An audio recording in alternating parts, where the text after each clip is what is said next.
చంద్రబాబు మార్చి 1న జీడీ నెల్లూరులో జరిగే ఎన్టీఆర్ భరోసా పెన్షన్ల పంపిణీ కార్యక్రమంలో పాల్గొనున్నారు. ఈ మేరకు సీఎం పర్యటన నేపథ్యంలో అధికారులు అన్ని ఏర్పాట్లు చేస్తున్నారు.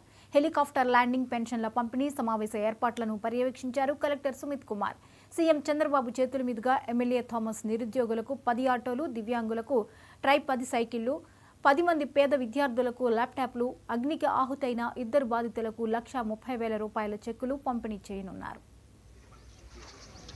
10 autos will come, 10 electrical bikes will come. అలా యూసర్ అలా స్టార్ట్ చేసేసి అలా యూసర్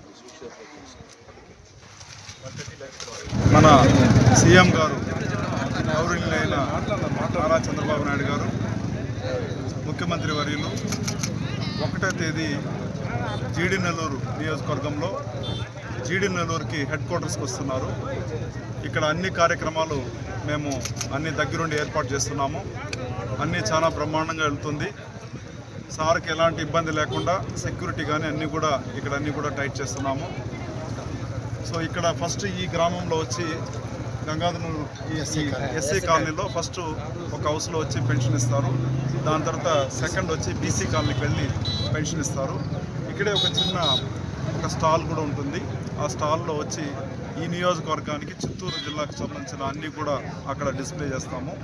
అందులో అన్ని విధాల ఏమేమి స్టాల్స్ ఉంటాయో అన్నీ కూడా చూపించి ఈ 8 నెలల్లో డెవలప్మెంట్ చేసింది సీసీ రోడ్లు, బీటీ రోడ్లు, దాని తర్వాత ఆల్రెడీ తచ్చూరు రోడ్డు వెళ్తుంది, 6 లేన్ రోడ్డు, ఇవన్నీ కూడా డిస్కస్ చేసి మన నియోజకవర్గానికి సంక్షేమమే కాకుండా అభివృద్ధి కార్యక్రమాలు కూడా జరగాలని చెప్పేసి ముఖ్యమంత్రి గారి దగ్గర మేము రిక్వెస్ట్ చేస్తాము.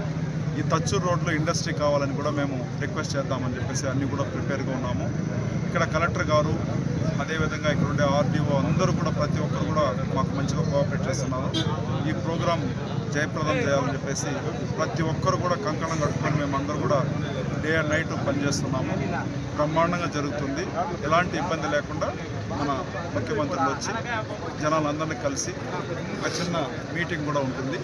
అక్కడ ఉద్దేశించి ఈ లోకల్గా ఉండే విలేజ్ని ఉద్దేశించి మాట్లాడతారు, పెన్షన్లు ఇస్తారు. ఇది కాకుండా మేము 10 ఆటోలు ఊరుగా ఉండే వాళ్ళకి మన నియోజకవర్గం తరఫున మేము రెడీ చేశాము.